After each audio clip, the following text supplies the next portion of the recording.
Bom dia, tudo bem? Começando mais um Morning Call da Blackbird, hoje dia 16 de maio. Os mercados eles amanhecem de lado, repercutindo ainda os dados fracos de atividade da China.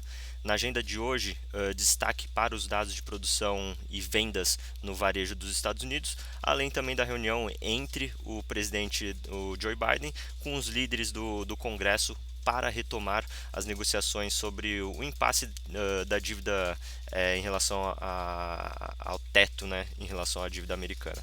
No Brasil, também em dia de agenda esvaziada, as atenções elas ficam voltadas para a Petrobras, que pode anunciar o fim da política de paridade de importação para os preços do diesel e da gasolina. Em relação aos mercados globais, eles amanhecem levemente negativos, acompanhando o desenrolar das negociações, né, entre o Congresso e o presidente o Joe Biden sobre o teto da dívida americana. O Biden ele deve se encontrar ainda hoje com o Kevin McCarthy, o presidente da Câmara, para discutir esse assunto. E ontem a secretária do Tesouro, a Janet Yellen, ela afirmou que o órgão deve ficar sem recursos em junho, e a expectativa do mercado é de que o calote do país seja evitado por um acordo de última hora entre os líderes.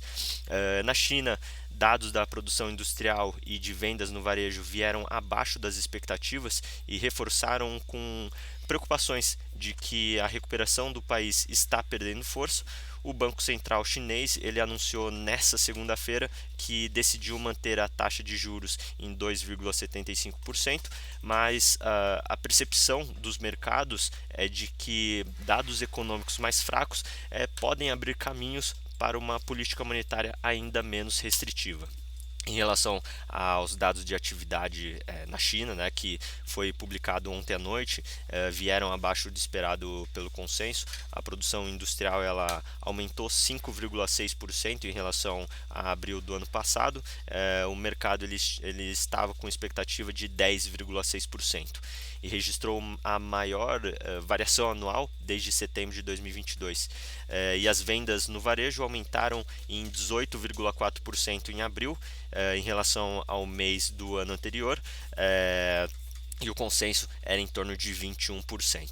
E apesar dos resultados terem ficado abaixo do esperado, a melhora sólida na margem é evidência de que a economia chinesa ela segue em trajetória, ainda que mais lenta do que esperado, de uma recuperação desde a sua reabertura. E em relação ao mercado local, o Ibovespa ele fechou ontem em leve alta de 0,5%, o oitavo pregão consecutivo de alta, impulsionado pela valorização das commodities. O dólar ele fechou o dia em 4,88, depois de uma queda de 0,7%.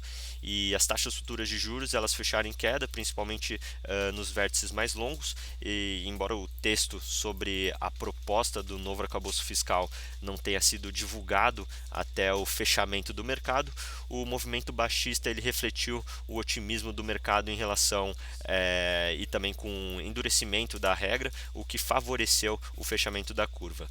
Bom, vamos ficando por aqui. Muito obrigado, bom dia.